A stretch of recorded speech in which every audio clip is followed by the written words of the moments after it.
You know who it is, the horror flick digger did Super 6 Big Meech. And I'm kicking in those roll 3 O's. And I'm bringing 28s, 101s because we Vegas sons. It's the Chronicles. And you in the Meadowlands. Yeah, you in the Meadows, man. And you already know what made me. You can tell by the high hood. Yeah, the high hood. The desert made me. Big Bolo Yang. Boom, hubba dub, scrub. You already know 22-inch gold Dana Danes, and these can never be McLean's, man. Let it rain? Nah, I'm playing. Welcome to Vegas Chronicles with the whole Super 6 Big Meech. And today, like any other day, y'all know what we do, man. We kick actual factuals. No additives, no preservatives, just raw and uncut. Like what? Like summer sausages and crackers. Shout out to everybody that's been rocking with your boy, man. And, hey, look. When you doing God work, God lets you know he paying attention. Look at what somebody got. Got my microphone coming, man.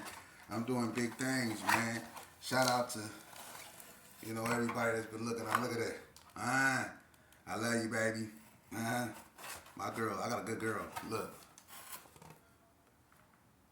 She just told me she was proud of me and just gave this to me. Look. The microphone hook up. So y'all already know I'm doing my thing, man. Alright, let's jump right into it, man. Hey, y'all know I answer questions when people ask me questions, you know what I'm saying? But first and foremost, let me talk about this here, man. I want to send a special salute, man, to my big brother, Big Meech, man. I appreciate the interview you did with me, taking time about your day, man, to sit down and have a talk with me, man, and kick real Vegas history, man. And anybody that don't really know too much about that individual, they don't make them like him no more, man. Boy, trust me, man, when it came to them streets and when it came to standing on all 10, when it came to standing on business, that man right there, man, I was mentored by one of the hardest dudes in Vegas, which was Bread. Alright? But that cat right there, Big Meech, he right there next to Bread, man. When it come to putting in that work, when it come to all that, man, he right there. So to have a legend like that sit down with me, man, that found God, that finally found peace, that recognized he's not perfect, but he's still striving to be, man, salute. Salute, man. Salute, man. And he gave a lot of insight as to, how some neighborhoods came to be in Vegas. He started some of them, as you can see. We're going to have a part 2, probably part 3, because that man has a lot of history, and I know I got a lot of good feedback from that video. Shout out to Carl Wesley from GQ, man. I did a video before that, and what I got from what Meach was saying was that he was saying to me, this is what I got, and I could be wrong, but this is my interpretation. He was saying that Carl, even though Carl, he was the founder of the GQs, he basically was saying that Carl was the first Crip in the North, but when it came to the West, that could be debated. Now, my thing is, I have no dog in that fight because they're older than me, so I have no dog in that fight. I'm not saying one way or the other. This platform isn't to agitate, irritate nobody. It's not to say nobody's wrong or nobody's right. They both have their history, and they both see the game the way they see it. I respect both of their point of views. We just trying to see, how this came to be, and so we can fix this problem, man. It's not about elevating no one and saying, no, that ain't right, this is what happened. It's not about that. They both spoke their truths. I respect both of them. I know both of them. They both some real good brothers, stand-up brothers, authentic brothers. They don't make them like them no more, man. They don't. Because them brothers can do it like this here. You know what I'm saying? They don't need this, Especially in Carl era. They did it like this. In Big Meech era, they did it like this and they did it like that. That's what make Meech, one of a kind. Because Meech, when it come to putting in work, man, you can't say putting in work without putting Meech in the top 5, man. I don't care who you is, where you from. If you don't put Meech in the top 5 when it come to putting in that work, man, you hating. Because that man did that. He was out there when Bread was into it with him. I was into it with him. And trust me, we wasn't relaxed. And Bread he didn't fear too much of nothing. But when he got into it with Meech, Bread was on his P's and Q's. When Bread got in the torture chamber, with torture chamber, Bread was on his P's and Q's. When Bread got into it with Tony Poole, he was on his P's and Q's. When Bray got into it with certain people, he was on his P's and Q's. That didn't mean he was scared. He just took them. He just respected their gangster. And Meach was one of them. But God is so powerful, and that's what I want you youngsters to see. How that man was able to sit down in front of me, with me, you know, and give you, you know, parts of himself that he probably normally wouldn't give no one. You know, and to be able to sit down clear-minded and be able to be as articulate as he was to give you clarity in what he been through and how this came to be in Las Vegas. You know? Shout out to Big Meech, man. That brother been through a lot. I know him. I know what he been through.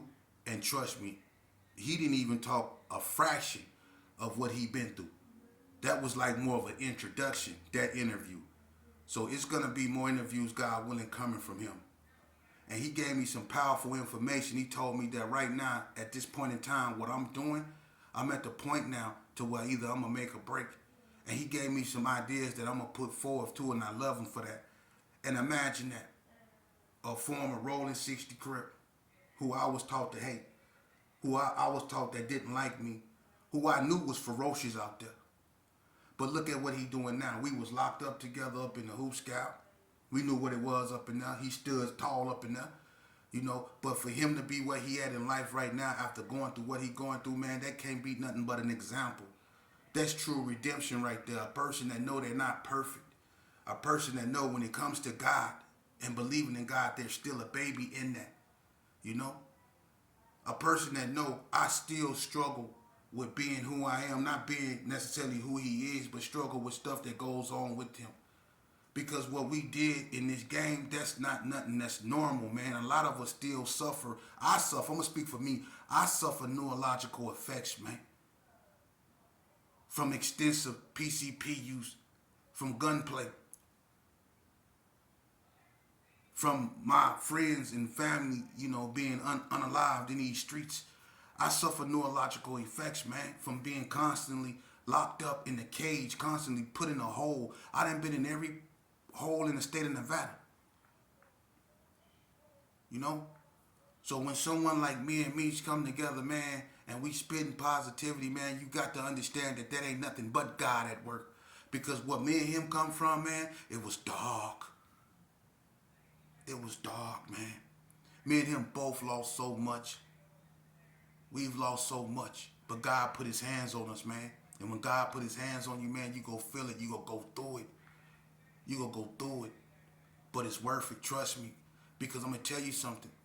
One thing about this game that entraps us, you can be free on the streets physically, but mentally, you can still be in prison. That's why when a lot of people get out of prison, they don't slow down and realize that it's a blessing to be where they at. No.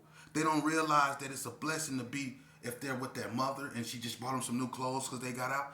We be so happy to put them clothes on and get in the shower and look good so we can go out and show everybody how, you know, we out and how big we done got and all that. Not knowing that the people that we just left is where we were supposed to be. But we leave them, the people that really love us, and we go back out in them streets.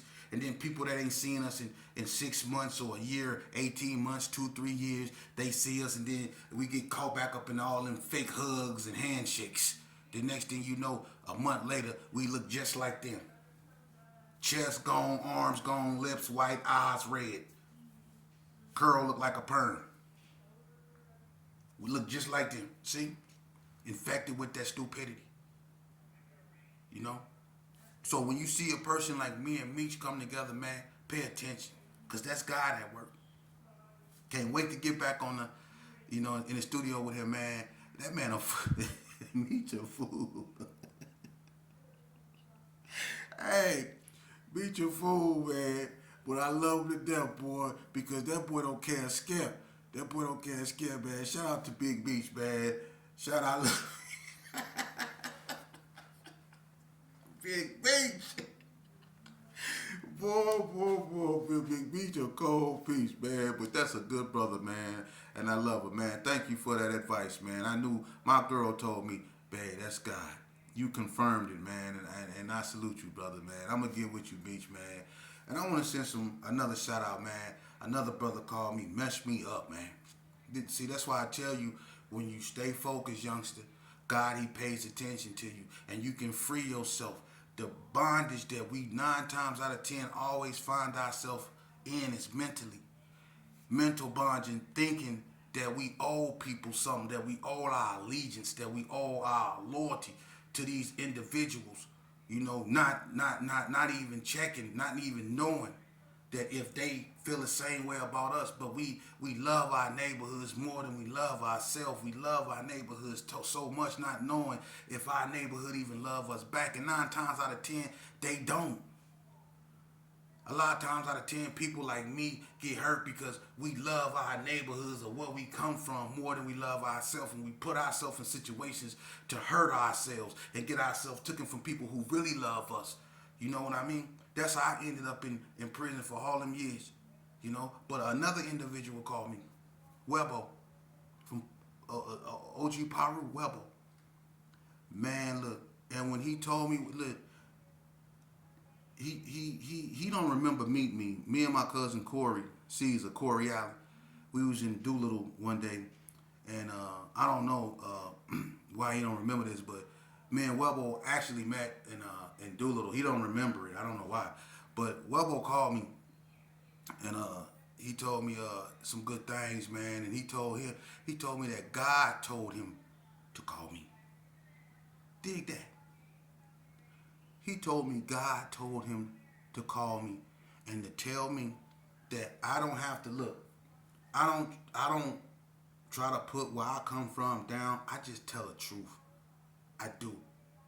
I can get up here and I can lie. And I can say all kind of stuff that my hood did that they didn't do. I don't want to do that. Because if I want to say these youth, I got to be truthful. So when I take L's or something don't go my way, I talk about it. I make sure I do. I don't try to put my so-called homies down. I don't, you know. But he told me that God has something, Webbo, he told me, he said, God has something bigger for me. And that I don't have to do that. It's something bigger. He said, keep doing what you're doing as far as bringing the message to the youth. But that other stuff with your neighborhood and stuff, you don't have to do that to get your point across. Dig that. Tell me God won't do it. The same way the devil tried to pull me back with that nonsense that I apologize to y'all for paying attention to. People can say what they want. I can't control what come out another man's mouth, but I can control how I act to it. And I'm not going to let nobody ruffle my feathers, because anybody know me know I'm stoned to the bone. And they don't make youngsters, they don't make them like me neither no more. I'm stoned to the bone. Everybody know that. I come from the finest cloth, the finest stock that was ever made. I come from that. You know, so I can't stop people from saying this here. And I don't want nobody to be scared of me. I want people to respect me. So I'm gonna show respect to everybody. And that's what I do. Even if I don't like a specific individual. I don't like certain type of ice cream. Okay? What I do, I stay away from it. I just don't eat it. So if I don't like a certain type of dude, I just stay away from him. I don't talk to him. But if they say something about me, I just stay away from them. I don't talk to them. That nullifies all that. Because just like I have a right to say what I want to say, they have a right to say what they want to say. But I also have a choice how I react to it. So I choose to stay on my square. I choose to stay God-fearing. I choose to humble myself. I've been about that rah. I've been about that life. And I realized one thing in life, and what life has taught me, is that all the Billy badasses, all the tough guys, all the ride down Woodlawn, just roll down Owens or Las Vegas Boulevard. It's a cemetery called Woodlawn. Or you can go to Bunker Brothers or Palms. That's where all the tough guys are. So I'm going to stay humble. Okay? I'm going to stay humble. And like Big Meech said, as long as the dude don't hit you in the mouth or pop you or mess with your family, I ain't got no business even looking in that direction. And he right. He right. And when a person like Meach say something like that, You can take that to the bank. I ain't got no business looking back at no bullcrap like that. And I'm trying to do this shit. Either I'm going to be for the solution or I'm going to be for the problem. I choose to be for the solution. Man, Webbo, man, this dude name speak for itself. Whether he know me like that or not, we don't know each other per se. We never had no issues or nothing like that. I never ran into him on no putting in no work type stuff, you know. What I know of him, I was locked up with his son. But what I know about him, man, he's a knockout artist. You know what I'm saying? His name speaks for itself. That's all you hear. It's good things about him, man, you know, and for him to call me and tell me that, you know, man, listen, he don't know how much that meant to me, man. Shout out to Webbo. That's a good brother, man. And for God to tell him to do something and for him to listen, because think about this here. How many times have God told us not to do something and we did it anyway and we ended up in prison? Some of us ended up under that grass. But it's a lot of times God try to tell us something and we won't listen. But he listened. And he called me. He ain't never called me in his life, but he called me on that day and he told me that God told him to tell me that. So he's a man of God. If God spoke through him and he told me something positive and I knew it was positive, I can feel it. So I've been doing a lot of thinking and a lot of soul searching, man. And I know at the end of this, because I can't do videos for the rest of my life, man, but I'm going to tell you something, man. People might think I'm weird for saying this, but I stand on this. I feel it. I'm going to start preaching. I think that's my calling. And I think I'm going to be a powerful preacher, you know. I've been running from it for a long time, you know, and my girl say that's my calling, you know, and every time I think about it, I get emotional. And it's something that just want to come out of me. I can just feel it. And it's like, it's just waiting for the right time, you know. I can just feel it. And it's like power, an eruption, you know. But shout out to Webbo. Shout out to Meach for supporting me, man, and keeping me focused. Cause you know, I'm gonna be honest with you. I left the devil ranks. I'm not finna go on no rant, cause a lot of y'all get up and walk away. And if that's what you feel you have to do, I have to say this. I was in the devil ranks. I was. They called me demon. Take my hat off. See my horns. I was in his ranks. I was one of the worst dudes. I served Lucifer. I'm not finna put nobody business up in there, but it was a few cats up in there on that demonic, devil worshiping type stuff up in there. I'm not even finna get them in there. But we was on some weird stuff, you know, and I did that dance. And I went to prison and I developed a reputation. I was one of those I was evil, you know, and when I embraced God, I did videos about that. And he changed my life. The devil, he won't just let you go, especially if he was one of his go-to guys like I was. When I left the ranks, he was like, and I was like, and he been sending people to let me know he just waiting. He know it's only a matter of time before I'm going to do something and come back. Well, he going to be waiting a long time. Because no matter how he try to trick me up, no matter what he sit in front of me, I'm going to stay God-fearing. Because Satan, you couldn't open them gates when I was in the hole. You couldn't open them gates when I was in prison. You couldn't give me my sight back when I lost my eye. You couldn't right my wrongs. You couldn't do none of that. You couldn't. And I prayed to you, the 13th candle and all that bull crap. I said your name, shot like. Come on, man. I did everything I was supposed to do, and what did you do? You did what you always do. You ran. You ran like you always do. And I was left to reap the consequences of what me and you, Lucifer, was in cahoots to do. You always ran and left me. See? And I used to blame my homies because you ran and left me. Because you was in them too. We was all up under you. And I used to be mad at them because they left me, but it was you. You left me every time, not them. They was just vessels. That's all my little homeboys was. They was vessels. Little boys caught up in the game they shouldn't been playing because you corrupted them. It was you that left me. Oh yeah. And we was up there fighting Cali versus Vegas. Black folks. Talking about Cali versus Vegas. We fighting over areas that don't really mean nothing. We black folks in prison fighting over Cali versus Vegas. And I get stabbed. Huh? That was you. That was you. And when I was wreaking havoc, going after Cali boys, going after people I felt was my enemy, it was you. Lucifer, it was you the whole time. You rabid dog. But check this out, I rebuke you. And I'm gonna beat you. I beat you once, I'm gonna beat you again. You hear me? Look at me. I took your best shot. And you couldn't do nothing but make me shed a tear too.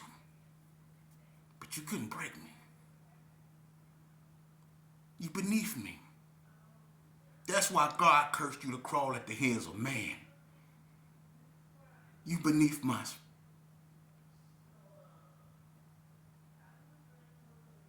I'm going to start preaching. And I'm going to come after you. I'm going to come after you now. You hear me, Lucifer? I'm going to come after you. Remember that. Remember that. I'm going to come after you. Okay? I'm not like these other cats. I really serve God. And I'm really a warrior. And I know your demons. I'm going to come out to you. Remember that. And you know how I'm going to beat you? Because I am. Is I'm going to save these youth. I'm not going to let them take, I'm not going to let you take them to hell with you. Nah, I'm not. I'm going to tell them the truth about you. That you don't really have no power. You don't. And the only reason why I'm giving you this attention, Lucifer, is because I'm telling you in your face, I'm coming for you. Remember that. I'm coming for you.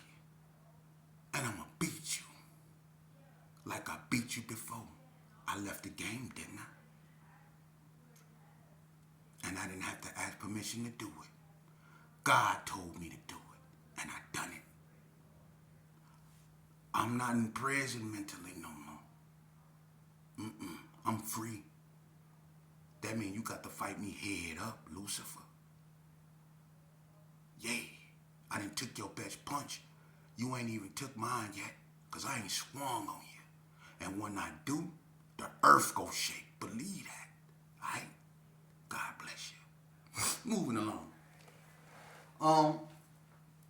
Somebody wanted me to talk about the East Side. I did videos about the East Side concerning Pueblos, concerning Dogtown, and concerning 28th Street. I'm not really no East Sider like that. You know, I can speak only on what I know. But shout out to the Pueblos. You know, shout out to 28th Street. And I was also asked another question.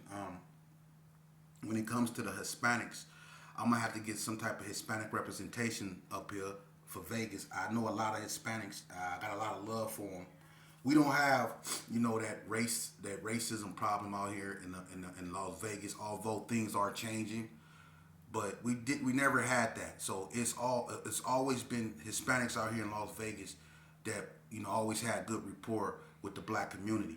You know, we live in each other's community. We grew up in each other's community. There's never been no type of side tripping or ethnic tripping amongst us, man.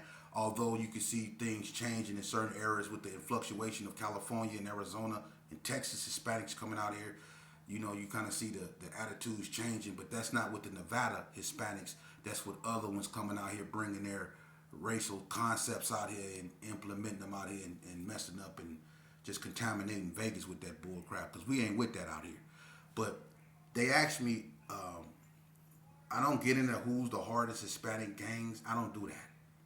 There's no such thing as who's the hardest. Everybody from 28 to the Little Locos to the Los Hermanos to not even the, you know, the Pinoy boys, which is Filipinos, to the Sanchucos, all of them had they reign. But I would say as far as longevity and you know, having the name stay in Vegas, authenticity and stuff like that, I would do this.